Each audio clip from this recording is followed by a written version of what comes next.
Ladies and gentlemen, are you ready? Shit's about to hit the fan. Welcome to Unsanctioned Thursdays on Wrestling with Freddie. Ladies and gentlemen, welcome to Unsanctioned Thursdays with Uncle Freddie and Jeff Jackpot Die. Unsanctioned. Everybody's gonna die. Yeah. All right, that was the death metal version. Sorry. We're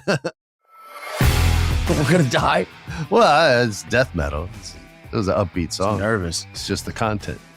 Welcome to the show, everybody. The show that y'all helped create, that y'all keep on the air because you guys keep telling your friends. You give us those reviews. You give us those downloads. So thank you. The show's still going. It's all because of you.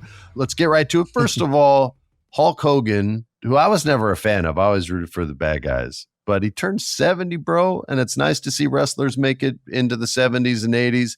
Doesn't always happen. And the Hulkster, the man with the largest pythons in the world. What you gonna do, Jeff, when it's your 70th birthday, brother? I have no idea if I'll make it, but You're if I do, I hope that You're well hope that I preserved. get to live my life like Hulk Hogan. How old was Brother. Richard Belzer? He lived forever. He was a comedian. You're going to see at least I didn't even know Belzer Richard age. Belzer passed. Didn't he pass away? I feel like he did. If he didn't, shit, I'm I don't sorry, Richard. He's probably friends with my dad. Doesn't Yeah, want to hear about his untimely demise. My bad. yeah. I know he bought a house in Belzer. France with that money he sued Hulk Hogan for when Hulk Hogan choked him out. Remember that? Do you remember that? Oh yeah, that was He died this year. Yeah, Hulk Hogan put him in a sleeper, In a but guillotine, then he didn't yeah. guide him down to the ground. He just let him fall, and so the back of Belzer's head hits the studio floor. Bro, he It's terrible. dropped like a bag of wet mice, dude. Just Yeah. It was Back brutal. of his head just goes bop, like it was not good. Also, shocking that Hulk Hogan never got any, what I'm saying? Like, that The golden boy was never the going to take wrestler- any heat. Dutch Schultz. Schultz slaps the news reporter. He gets shipped off to Japan for a few years and then never works in wrestling again. Yeah. Hulk Hogan, though, does it right on American television and no one says anything. So. Yeah, and It's Richard kinda weird. Belzer bought a house in France with the money. I heard him talk about it in an interview. Yeah. Rest in and- peace, Belzer. Rest go in ahead. peace, Belzer. And happy birthday to Hulk Hogan, the Hulkster, the Hulkamaniacs. You're still responsible for one of the goofiest storylines of all time, which was when Kevin Sullivan took all the Hulkamaniacs. And do you remember the cut scene where like all the smoke is around and he's like walking through the jungle and he's like, "What's this? There's no Hulkamaniacs here. I can't feel any of the love, brother." And it was like the negative energy was taking his power. It was so. I don't remember that at all. It's so good. It's so bad. It's good, but he was taking his I've got power. to look that up. Yeah, please do. And then the Kevin famous, Sullivan got a cameo on Suburban Commando, too. Yes, he was. did. It must have been around that time. probably exactly around that time. And then he was also involved hilarious. in the Jeff Jarrett laydown match, which was horseshit. So for those, you must be called out for, but for all the good stuff, you protected America from the evil Iron Sheik, even though I was cheering for Sheiky. You Yeah. saved us from Iran, so we appreciate you for that. You beat the Bolsheviks, both of them separately, I'm sure 100 times. Appreciate that as well. Salute. Let's talk about AEW Collision. Saturday night's greatest show, better than Saturday Night Live. And it opened up. This was my favorite opening so far. I don't always love it, but I like that they try to do something different with the show where they've got characters talking live to the camera saying like, "Tonight I'm going up against Jeff Dye in a steel cage because that's the only thing that's going to keep this ring from spilling out into the crowd. Collision tonight." And then it cuts to Jeff and he says some sick shit. And then you guys, It's old school. Yeah. And it just feels cool. Now it doesn't always work because the energy of the talent has to match what the top of a show needs to be. And it doesn't always, but this night they started with the Acclaimed and my man rapped and it was a perfect beginning to the show. I loved the way it opened and they cut to other people too, which was cool, but I don't even know if they needed to. I feel like it should just be the Acclaimed doing spoken word rap every single Saturday night. I just think that would be awesome. But the show opens up with Schiavone in the middle of the ring. Shout out to Tony Schiavone, still doing it, looking the same. He hasn't aged Whereas the rest of us are just like, no, I'm melting. Yeah, slowly, but he's looking good. He's well preserved, as are you, my friend. He says, well, it's time to bring him out. And they bring out the hottest heel in wrestling, Ricky. He calls himself Absolute Starks, but I'm calling him Ricky goddamn Starks, baby. He walked out and had like a purse backpack, like man purse double backpack vest on. That was heat. Just that alone was heat. And he was strutting with it. And the son of a bitch is wearing the belt that he whipped the ass of Ricky the Dragon Steamboat with, which is an awesome little touch to the wardrobe, I must say. And he goes in the ring and Shivani's like, look, I know you're upset. You put your hands on an official and that's a wrap for you. You got suspended for 30 days. And he takes the mic and he spins the whole thing and basically says there's consequences to your actions. And Shivani's like, well, yeah, you're experiencing that now. He goes, no. Consequences to Ricky the Dragon Steamboat's dumbass for interfering in my match and costing me a win. That's why he got his ass whipped. And all these old school parents know what I'm talking about. It hurt me more than it hurt you. And he puts it all on Ricky, which is such a douchebag move.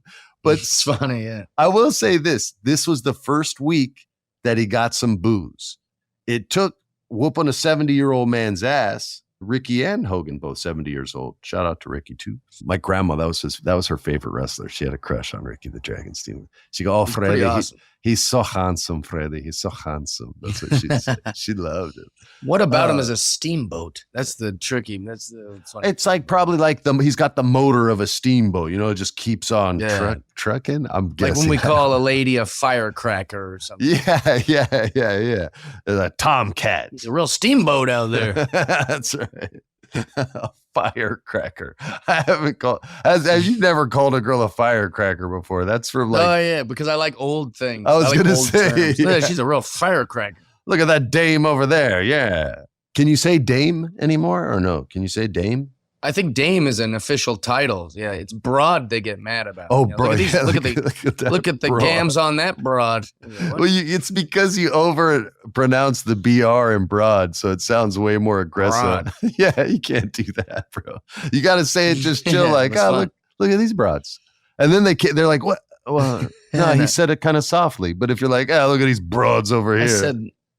I said those broads are hot. You know what? He called us hot, but that's why you're gonna catch the fire, dude. You can't say it like that. You gotta smooth out your B's and R's, man.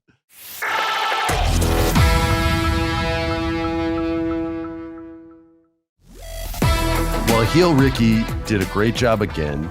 I think he's the top heel on all of AEW right now.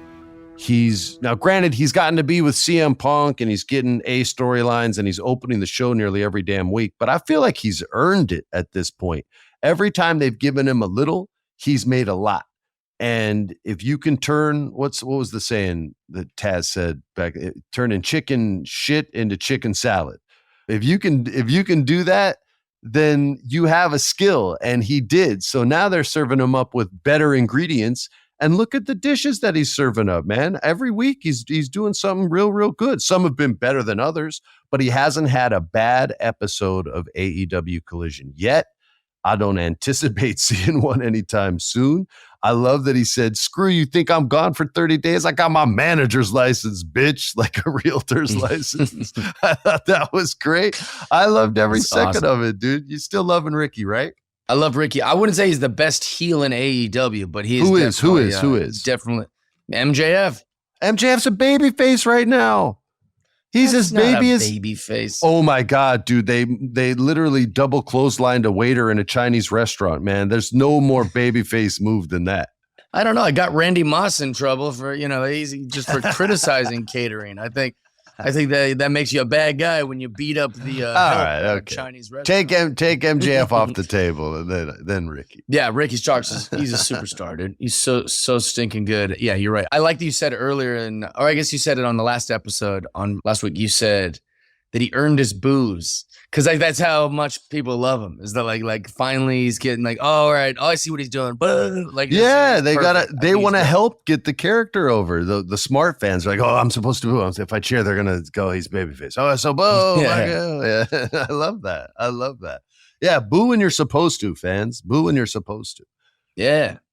Figure it out. The other thing I wanted to talk about, and we can talk the main event too if you want, but Powerhouse Hobbs, who was also interviewed by the only man credible enough to handle a dude as buff and swole and shoulder thick as Powerhouse Hobbs, Tony Schiavone, once again conducting the interview. And Hobbs did his thing. It wasn't at the level of Ricky as far as like message communication, but it was very simple. It was very clear. He had a message. This chapter in his book of his life, basically, he's more like looking internally now, being more introspective and philosophical. And this next chapter is going to be redemption. He lost his last 2 big matches, and there's no power in that. There's no glory in that. So he needs redemption, and that's the name of his next chapter. So the only way to get that is to wrestle one man, and that's the Redeemer, Miro, and the crowd popped, and I know you popped because this is 2 big meaty men about to slap big me, boys, as Biggie would say. Shout out Biggie. And Miro makes him wait, and then he finally comes out, does his thing, looking around, is looking great. The beard's trimmed and tight, the sculpted beard, and everything we think is going to be good, and we're going to get this awesome confrontation. But then he gets attacked by Aaron Solo, I think, and Nick Camarado. They attack him from behind despite Hobbs's wishes.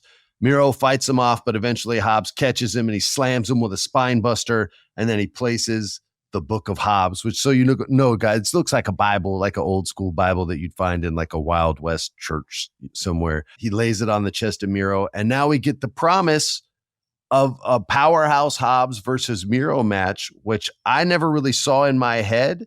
And once he said his name, I couldn't have been more excited. So I'm really looking forward to these guys getting in the ring and slapping the meat, Jeff. 2 big boys. I love it. I popped hard. I don't know why Miro doesn't wrestle more. I feel like I don't know what we didn't get to see him much as Rusev. We didn't get to see him much as Miro. Or that's not true. We just don't see him as often as I'd like to see. I think him. He was hurt for a long time. Yeah, whatever it is. I started to, you know when I've always liked Hobbs.